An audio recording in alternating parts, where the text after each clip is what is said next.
जय हिंद, नमस्कार। Career wing पर आपका बहुत बहुत स्वागत है। क्लास 12th वालों का बोर्ड एग्जाम स्टार्ट हो चुका है। उन्हीं के फिजिक्स के पेपर का आंसर किया है। आज आप लोग का पहला पेपर था। कमेंट ज़रूर कीजिएगा कि पेपर कैसे बना। ठीक, इस वीडियो में हम लोग पूरा का पूरा फिजिक्स के सेट ए पेपर का सॉल्यूशन जानेंगे कि आंसर क्या क्या आएगा। ठीक, 100% सॉल्यूशन सही हो ये तय तो कभी भी नहीं रहता। हो सकता है बनाने में कहीं मिस्टेक हो जाए, या मैं जब सॉल्व करवा रहा हूँ तब कहीं जगह मिस्टेक हो जाए। तो कोई भी कमेंट बॉक्स पर आकर ये नहीं बोलेंगे कि आंसर गलत गलत क्यों बता रहे हो। एक आध हो सकता है गलत हो जाए, 100% सही भी हो सकता है और नहीं भी हो सकता। एक आध दो जगह हो सकता है गलती से मैं गलत कर जाऊँ बनाने में, तो आप लोग उसको कमेंट बॉक्स पर सुधार देना, ताकि बाकी सब लोग देखें तो उनको ये ना लगे कि आंसर गलत है या सही है। ठीक, वैसे गलत होने की चांस बहुत ही कम रहेगा, पूरी कोशिश की जाएगी। ओके, चलिए शुरू करें। शुरुआत से लेकर लास्ट तक जरूर बने रहना, अपना अपना आंसर सब लोग मिला सकते हैं। ओके चलिए, और इंपॉर्टेंट क्वेश्चन के लिए आप लोग चैनल को सब्सक्राइब जरूर कर लेना। चलिए शुरू करते हैं। पेपर पैटर्न इस साल थोड़ा सा चेंज हुआ है। आप लोग को पेपर दिलाकर तो आप सब आ चुके हैं, तो पता चल चुका होगा कि पेपर कैसे आना था। ठीक, चलिए सबसे पहले ये तो पता है टोटल 19 प्रश्न है, मैं पहले मॉडल में बता भी चुका हूँ।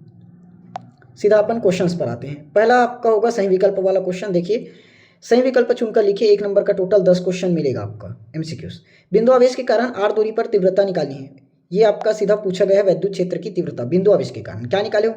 1/4 पाई एप्सिलॉन नॉट और क्यू अपॉन आर का स्क्वायर, ये निकलता है। तो पूरे को अगर नियतांक मान दोगे तो फाइनली आपका जो आंसर निकल जाएगा ई प्रोपोर्शनल 1/r स्क्वायर निकलेगा। Option number B. ठीक, क्या हो गया? ऑप्शन बी सही आंसर होगा। ओके चलिए सेकंड क्वेश्चन पर आ जाते हैं। क्या बोला है?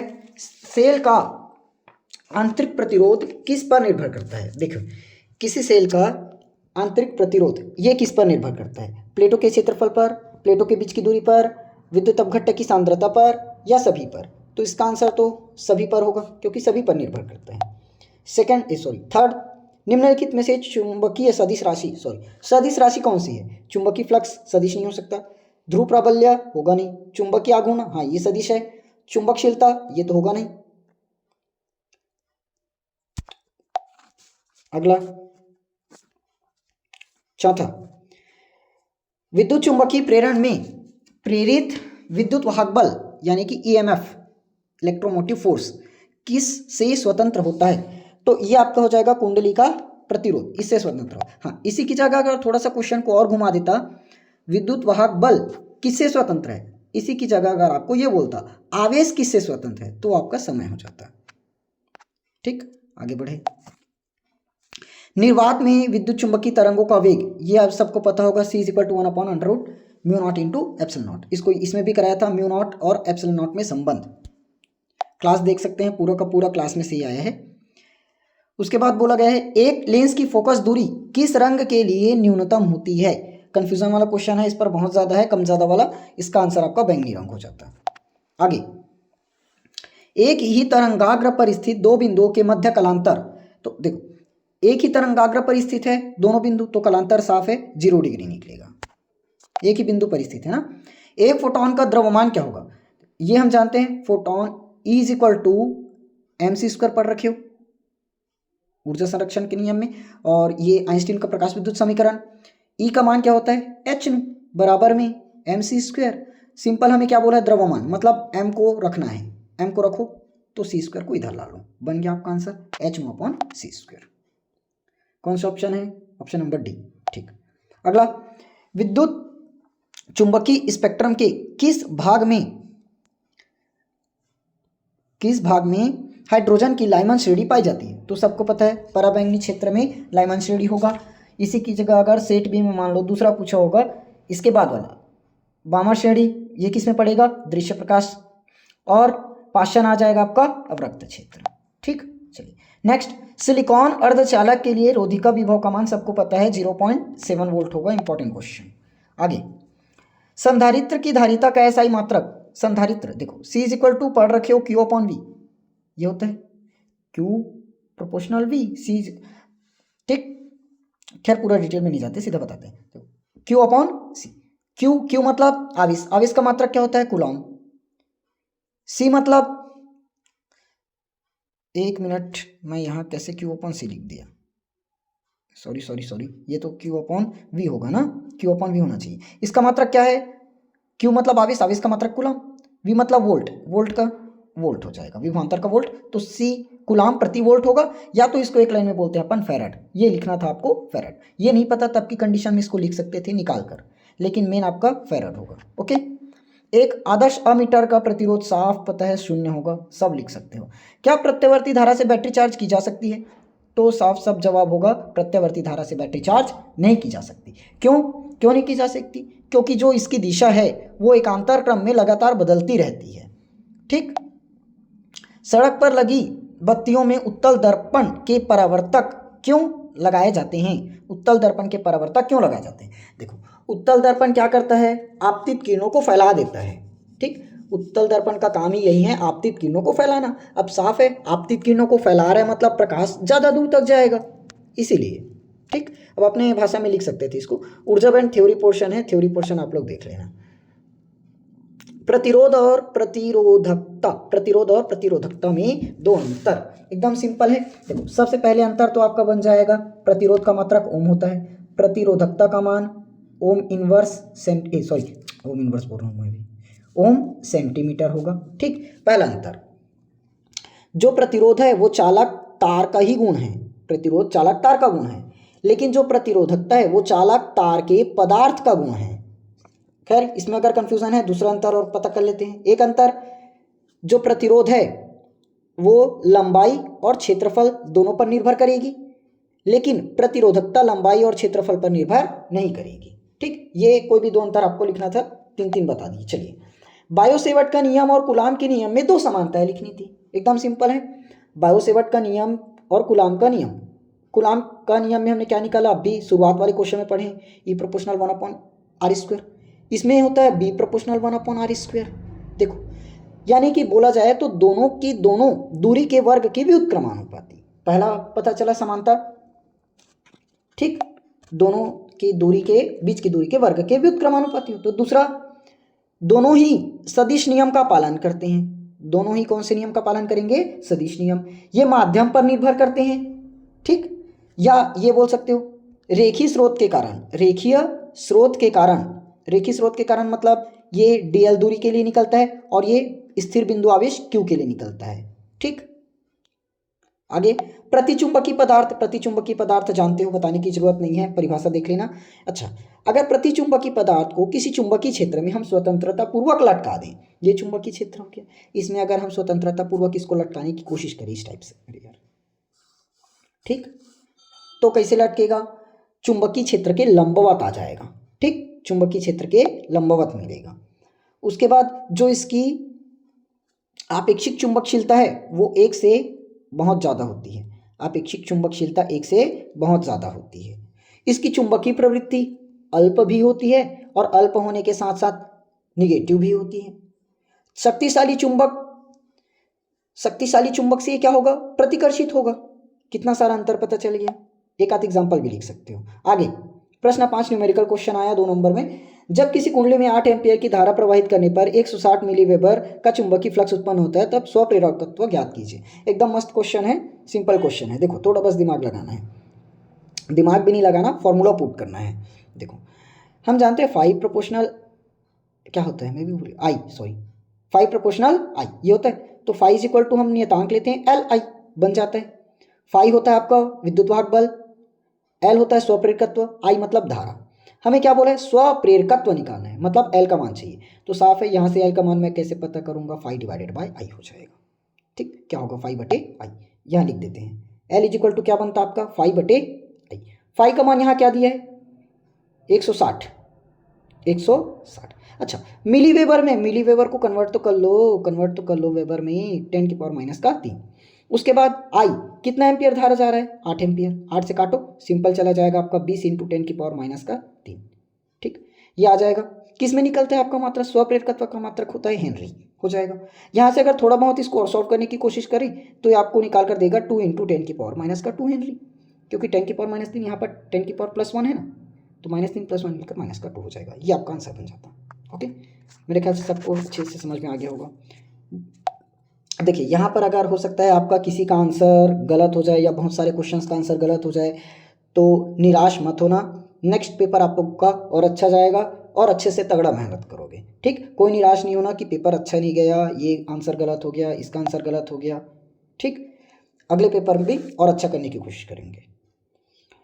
प्रकाश तरंगे ध्रुवित हो जाती है लेकिन ध्वनि तरंगे ध्रुवित नहीं हो पाती, क्यों? प्रकाश तरंगों को हम ध्रुवित कर पाते हैं क्योंकि प्रकाश तरंगे जो होती है वो अनुप्रस्थ तरंग होती है और अनुप्रस्थ तरंगों को हम ध्रुवित कर पाते हैं। ध्वनि तरंग को हम नहीं कर पाएंगे क्योंकि ये अनुदैर्ध्य तरंग में आ जाती है। ठीक, पूरा डिटेल आप लोग क्लास देख लेना बाद में। समझ में आया? इसका फ्री पीडीएफ मैं वैसे भी टेलीग्राम चैनल पर पूरा का पूरा अपलोड करवा दूंगा, आप लोग वहां से जाकर देख सकते हैं। ठीक, पूरे आंसर का। अभी फिलहाल ऊपर से इसका सोल्यूशन बता रहे हैं कि कैसे किस टाइप से बनता। वैसे भी मुझसे ज़्यादा होशियार आप लोग हो, पेपर आप लोग पूरा करके आए हैं, हो सके 70 में 65 प्लस ही आए। चलिए आगे देखते हैं। हाइड्रोजन परमाणु की बामर श्रेणी में तरंग दैर्ध्य का सूत्र लिखिए, बताइए कि तरंग दैर्ध्य स्पेक्ट्रम के किस क्षेत्र में पड़ता है। देखो अब भी मैं शुरुआत वाले क्वेश्चन में बताया था जहां पर शायद लाइमन श्रेणी आया था ना, इसमें क्या आ जाएगा आपका, ये आपका हो जाएगा दृश्य प्रकाश क्षेत्र। अच्छा सूत्र बताया नहीं क्या, सूत्र क्या होगा, ये 1/λ बराबर आर और ब्रैकेट 1/2 स्क्वायर माइनस 1/n2 का स्क्वायर, क्योंकि n2 का मान फिक्स नहीं रहता लेकिन n1 का मान फिक्स रहता है भाई। ठीक, आगे पी एन संधि डायोड क्या है? पी एन संधि डायोड के लिए विभवांतर और धारा के मध्य केवल क्या बोलते हैं, अभिलाक्षणिक वक्र खींचिए। पी एन संधि डायोड पता होगा, जब पी प्रकार और एन प्रकार की संधि को विशेष विधि द्वारा, जिसे डोपिंग कहते हैं, अगर जोड़ दिया जाए तो इस प्रकार के बने डायोड को पी एन संधि डायोड कहते हैं। यह तो हो गया आपका थ्योरी पोर्शन। परिभाषा, पी एन संधि डायोड की परिभाषा क्या लिखना था, जब पी और एन प्रकार के अर्धचालक को विशेष विधि द्वारा, जिसे डोपिंग कहते हैं, जोड़ दिया जाता है तो इस प्रकार बने अर्धचालक को पी एन संधि डायोड कहते हैं। ठीक, इस प्रकार बने डायोड को पी एन संधि डायोड कहते हैं। उसके बाद बोला है पी एन संधि डायोड के लिए विभवांतर और धारा के मध्य केवल अभिलाक्षणिक वक्र। अब देखिए यहाँ पर मेन बात यह आ गई, अभिलाक्षणिक वक्र बोल दिया, विभवांतर और धारा के मध्य। हमें बताया ही नहीं कि अग्रभिनत में खींचने हैं पश्चिम, तो आप लोग को दोनों बताना पड़ेगा। वो कुछ ग्राफ आपका इस तरह से बनता, ये इधर आपका ग्राफ, ये इसमें बनाते नहीं बनेगा ढंग से, आप लोग बनाए होंगे ना। ये आपका हो जाएगा अग्राभिनत का ग्राफ और ये इस तरफ आपका हो जाएगा पश्चाभिनत का ग्राफ। ठीक, अग्राभिनत और पश्चाभिनत, इसको आप लोग लेंगे माइक्रो एम्पियर में, इसको आप लोग ले सकते हैं मिली एम्पियर में। ये आपका हो जाएगा विभवांतर वीबी और ये आपका इधर का वी आर। ठीक, इतना बस बनाना था ग्राफ में। ओके चलिए, ये कुछ नहीं था, थोड़ा सा अगर अच्छे से ध्यान दिए होंगे, क्वेश्चन समझे होंगे तो पी एन संधि डायोड की परिभाषा लिखना था और विभवांतर और धारा के मध्य ग्राफ, मतलब वही बोल रहा है घुमा फिराकर अग्राभिनत और पश्चाभिनत। और घुमाया भी नहीं है भाई, घुमाया भी नहीं है, सिर्फ अभिलाक्षणिक वक्र खींचिए बोल दिया, लेकिन बताया नहीं है अग्र या पश्च, तो दोनों को खींचना था। ठीक, गजब का क्वेश्चन आया है, निम्नलिखित में से ए और बी के भी समतुल्य धारिता का मान ज्ञात कीजिए। अच्छा क्वेश्चन सेटिंग है इसमें। देखिए ये जो ये आपका डायग्राम दिख रहा है, ये चित्र, ये नॉर्मल नहीं है, ये आपके व्हीटस्टोन सेतु के सिद्धांत पर आधारित है। ये कुछ इस तरह से बनेगा, इसको बनाने की कोशिश करते हैं, अगर बन जाए मेरे से। देखिए एक तो यहाँ रहता है, एक यहाँ आएगा ना, उसके बाद अरे यार एक मिनट चलिए, ये कुछ इस तरह से जाता है, यहाँ से आएगा, फिर यहाँ बनाते हैं और एक यहाँ, और ये दोनों कैसे छूट गया, ये यहाँ और एक यहाँ। ठीक, देखो ये चार और ये चार, दोनों का दोनों यहाँ आ जाएगा आपका श्रेणी क्रम में। ठीक, उसके बाद एक और चार है, एक चार, इसको अलग डिब्बे में बंद करते हैं, एक और एक दो, ये चार और ये चार, बीच में आपका क्या बच गया 20। ठीक, देखिए ध्यान से, ये चार और ये चार, जब यहां से धारा प्रवाहित होगी तो सबसे पहले इस चार में क्रॉस करेगी, ये हमने व्हीटस्टोन सेतु में पढ़ा है, इस वाले आई में जाएगी, उसके बाद यहां से होते हुए इसमें जाएगी, मतलब साफ पता चल गया ये दोनों किसमें है, श्रेणी क्रम में, ये दोनों किसमें है, श्रेणी क्रम में। सेम वैसे ही इधर से धारा आएगी, सबसे पहले इस वाले में जाएगी, इस चार में जाएगी, फिर यहाँ से होते हुए इसमें जाएगी, तो ये दोनों भी किस में बन चुका है, श्रेणी क्रम। मतलब यहाँ से श्रेणी क्रम, यहाँ से श्रेणी क्रम। अब दोनों जब मिल गया तो अब धारा देखो, एक धारा इधर गया, एक धारा आपका इस तरफ गया और एक धारा इस तरफ गया, अब किस में बन जाएगा, समांतर क्रम। तो सबसे पहले ये दोनों को श्रेणी में रखकर सॉल्व करना, फिर समांतर। तो श्रेणी क्रम का फॉर्मूला सबको पता है, 1/C1 प्लस 1/C2, तो 1/4 और 1/4, तो एक क्या बन जाएगा आपका 2/4, मतलब 1/2, और 1/2 का मतलब ये 1/C ना, 1/C। ठीक, तो अगर ऊपर नीचे करेंगे तो C का मान क्या निकल जाएगा, डायरेक्टली 2 आ जाएगा। ठीक, C का मान क्या आ जाएगा आपका 2 ऊपर वाले से। लेकिन सेम कंडीशन यहाँ भी तो बनेगी, यहाँ भी तो बनेगी, ये 4 ये 4, फिर 1/4 प्लस 1/4 करेंगे, ये आपका बन जाएगा 2/4। 2/4 का मतलब होता है 1/2, 1/2 ऊपर नीचे होगा आपका बन जाएगा 2। तो दोनों तरफ से क्या निकला हमारा 2, एक C1 और एक C2, 2 आ गया। अब मैं बताया था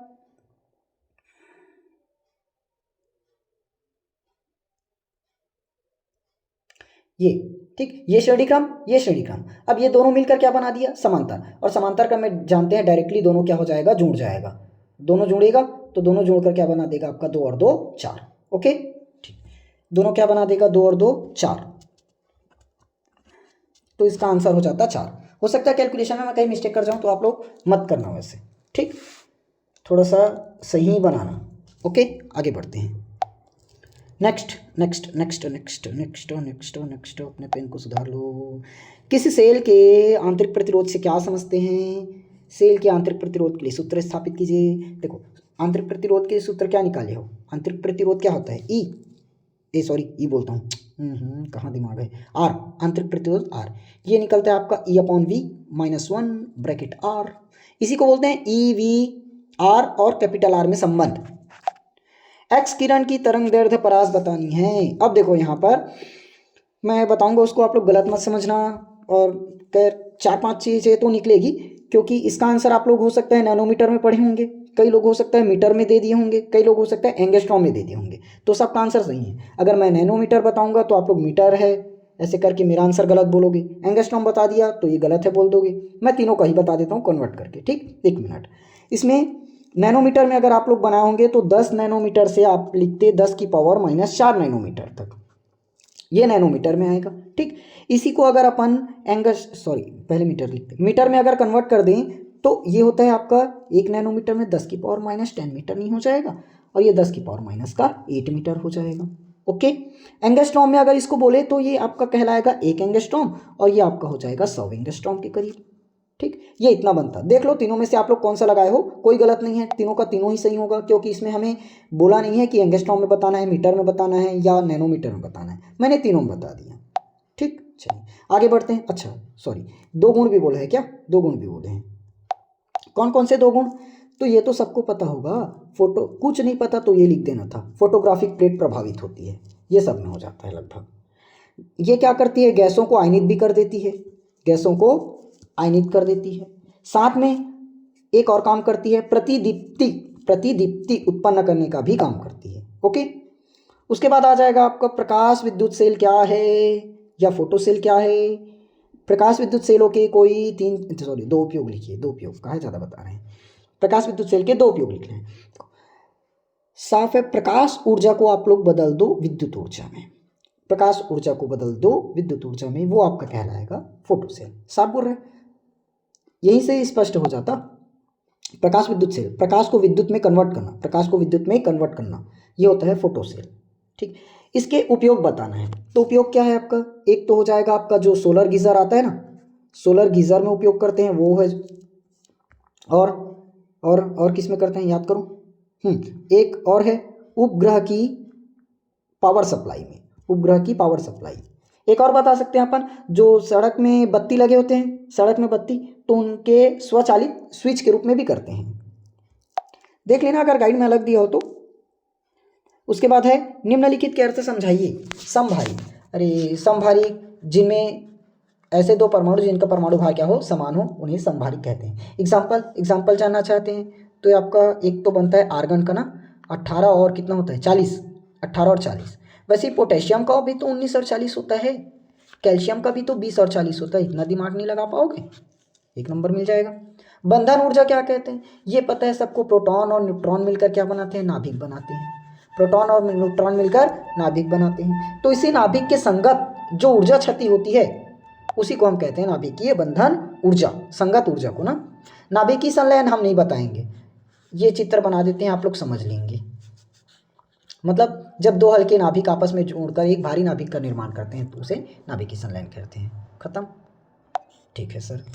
एन प्रकार और पी प्रकार के अर्धचालक, अरे भाई गजब गजब क्वेश्चन दिए। पी प्रकार और एन प्रकार। अच्छा एन पी दिया क्या, एन पी लिखो पहले। एन प्रकार का अर्धचालक और पी प्रकार, ये तो सबको पता होगा। एन प्रकार का अर्धचालक क्या बनता है, जब 15 ग्रुप के एलिमेंट को 14 ग्रुप में मिला देते हैं तब। यहाँ क्या बनता है, जब 13 ग्रुप के एलिमेंट को 14 ग्रुप में मिला देते हैं तब बन जाता है। ठीक, ये पहला अंतर। दूसरा, इसमें विद्युत वाहक का काम कौन करता है, इलेक्ट्रॉन। इलेक्ट्रॉन को मैं गोल से बना देता हूँ। इसमें विद्युत वाहक का काम कौन करता है, होल करता है। ठीक, इसमें बहुसंख्यक के रूप में कौन रहते हैं, बहुसंख्यक के रूप में इलेक्ट्रॉन रहते हैं, और इसमें बहुसंख्यक के रूप में होल रहते हैं। होल पर प्लस चार्ज रहता है, इस पर माइनस चार्ज। इतना बता सकते हैं। देखो 4-5 अंतर हो गया, कोई 2 लिखना था, सॉरी 3 लिखना था। आगे अब यहाँ से आप लोग जानो। ठीक, क्योंकि ये पूरा का पूरा गद्यांश वाला है। गद्यांश आप लोग मेरे ख्याल से मूल्य आधारित वाला है, पढ़कर बना लिए होंगे अच्छे से। रमेश ग्रामीण बैंक में कक्षा 12वीं का छात्र है, ये वो है, आप लोग पढ़िएगा इसको। ठीक, और इसके आधार पर आप नीचे का जवाब दीजिएगा। और अगर आपको पता हो तो आंसर कमेंट बॉक्स पर ज़रूर बताइएगा। रमेश ने किन मूल्यों का प्रदर्शन किया, प्रेरित विद्युत वाहक बल, ये क्या है, प्रेरित विद्युत वाहक बल कब उत्पन्न होता है। अच्छा ये दिया है, प्रेरित धारा की दिशा बतलाने वाले के नियम को क्या कहते हैं। ओके, ये नीचे का क्वेश्चन आप लोग देख लेना। ठीक है, मैं इसका आंसर नहीं बता रहा हूँ। और कोई क्वेश्चन, अच्छा अभी तो मेन लॉन्ग क्वेश्चन बचा है क्या, हाँ देखते हैं। एम्पियर का परिपथी नियम क्या है, इसकी सहायता से किसी धारावाही परिनालिका के अंदर किसी बिंदु पर चुंबकीय क्षेत्र की तीव्रता के लिए फेरों की संख्या और बहने वाली धारा के मध्य संबंध स्थापित कीजिए। ये आपका डेरिवेशन पोर्शन है। डेरिवेशन तो अब यहाँ संभव नहीं है करवाने के लिए, मेरे ख्याल से आप लोग बनाए ही होंगे। मैं 1, 2 और 3 नंबर वाला क्वेश्चन जो शॉर्ट में हो सकता है उसको करवाऊंगा। ठीक, इसका अब आंसर बताने का कोई मतलब नहीं है कि लास्ट में आपका ये आंसर निकल जाएगा E बराबर 1/4 पाई करके, तो आप लोग देख लेना। चल कुंडली धारामापी का वर्णन करना था। उसके बाद अवतल गोलीय अपवर्तक पृष्ठ के लिए सिद्ध करना था μ-1/r μ/v-1/u। एकदम इंपॉर्टेंट क्वेश्चन है। और मैं जो सेट छटिंग किया था आप लोग को दिया था उसमें ये था। आगे संयुक्त, देखो संयुक्त सूक्ष्मदर्शी मैं दोनों सेट में लगभग दिया था, 2 सेट प्रोवाइड किया था, उसमें संयुक्त सूक्ष्मदर्शी का वर्णन दोनों आए हैं। उसके बाद है फिर न्यूमेरिकल क्वेश्चन आया, आप लोग बनाओ इसको। गॉस के प्रमेय लिखकर निगमित करना है 2.0 माइक्रोकूलम का कोई बिंदु आवेश 9 में घनीय आवेश के केंद्र पर स्थित है। आप लोग बनाओगे इसको। 3 और 2 कैसे दिए, 3 और 2 कैसे दिए। अच्छा हाँ, एक क्वेश्चन और शामिल है, सॉरी। गॉस का प्रमेय लिखकर निगमित भी करना है ना, और ये न्यूमेरिकल 2 नंबर को। चलिए मैं लास्ट में करवाने की कोशिश करूंगा। और संधारित्र क्या है, इसका सिद्धांत लिखिए। समांतर प्लेट संधारित्र की धारिता के लिए व्यंजक निकालिए। प्रभावित करने वाले दो का क्या हो गया यार, सॉरी। चलिए वो एक क्वेश्चन बचा था उसको अपन सॉल्व भी कर लेते हैं। क्या था, कहाँ चला गया। अच्छा ये बनाओगे ना, संधारित्र क्या है, इसका सिद्धांत लिखिए। समांतर प्लेट संधारित्र की धारिता के लिए व्यंजक और प्रभावित करने वाले दो कारक। ठीक, अरे यार देखो गॉस का प्रमेय लिखना था।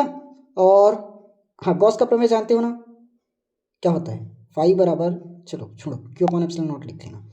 2 माइक्रोकूलम का बिंदु आवेश 9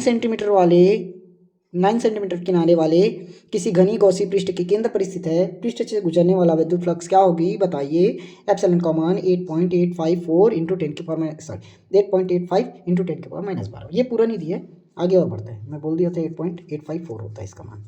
चलिए निकाले। देखो Q अपने को दे रखा है 2 माइक्रोकूलम, तो माइक्रोकूलम में थोड़े नहीं निकालेंगे, -6 का गुणा करोगे ना।